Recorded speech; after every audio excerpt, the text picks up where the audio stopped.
Hi, I'm Keith with Axeman Video. Thank you for watching this series on how to make an awesome vacation video. This is going to be a 4-part series: equipment, planning, going on vacation, and editing. So first, we're going to take a look at the equipment we'll need. We'll obviously need a camera, some stabilization, and editing software. So let's start with the camera. You don't need to spend a ton of money on the camera. All you really need is some sort of camcorder that shoots in HD. These days you can get this for as little as $200. Canon makes a couple of great ones. Sony has quite a few great cheaper camcorders to choose from as well. If you already have or don't mind spending the money to get a DSLR camera like this would be ideal as well. This would actually up your quality a ton because these cameras, while designed for photography, also take video and some pretty stunning video as well. But your price range is going to jump up to around $1,000. Now on my vacation, I ended up taking a camera like this and a regular camcorder, and I ended up using the camcorder a lot more.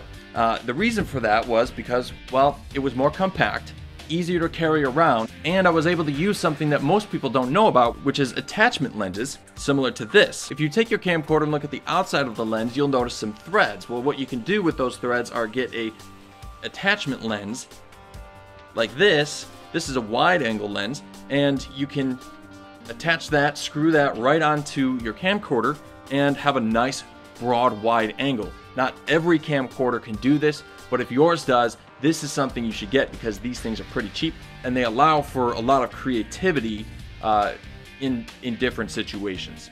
This one is a telephoto lens. Now these do have their advantages and their disadvantages. As you can see here on the screen, I'm using the telephoto lens. Notice a little bit of black around the edges, but you can zoom in just a little bit to get rid of that.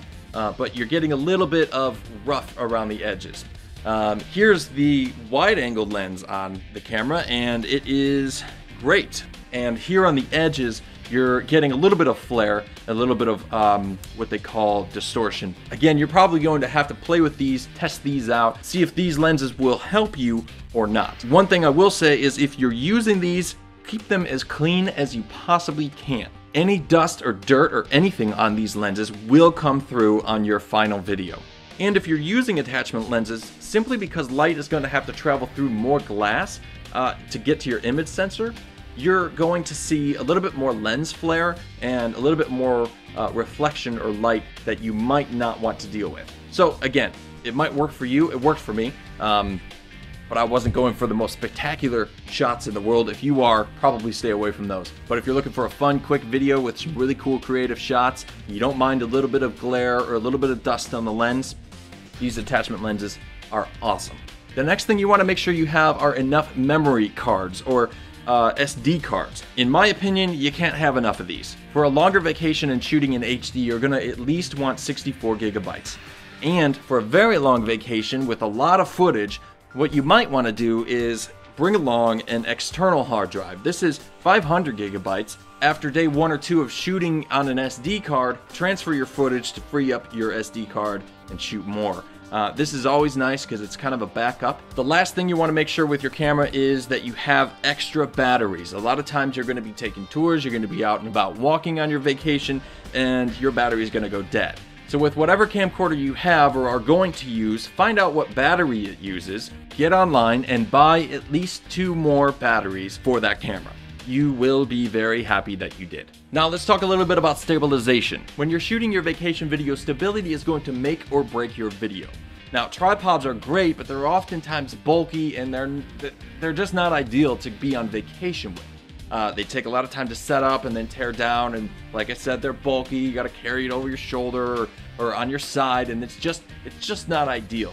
What I recommend is taking something like this.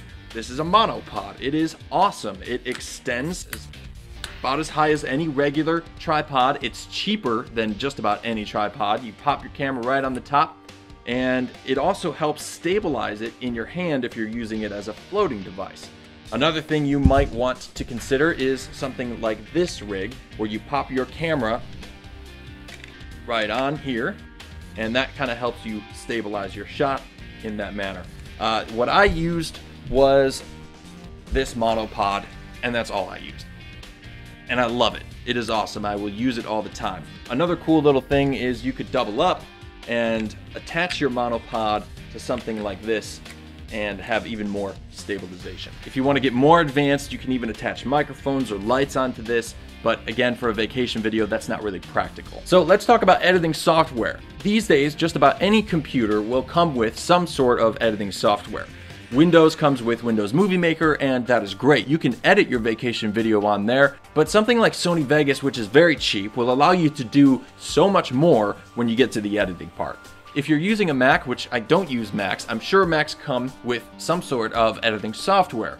You can always buy something like Sony Vegas as well. The point is, you don't need to spend a lot of money on something like Adobe Premiere or Avid or something like that. There are quite a few cheaper options for quick videos if you're just looking to make a fun, awesome vacation video. I recommend Sony Vegas. I actually started out as a freelancer using Sony Vegas's Movie Studio 11, and since then have upgraded to Sony Vegas Pro 13, but you don't need to do that to make an awesome vacation video.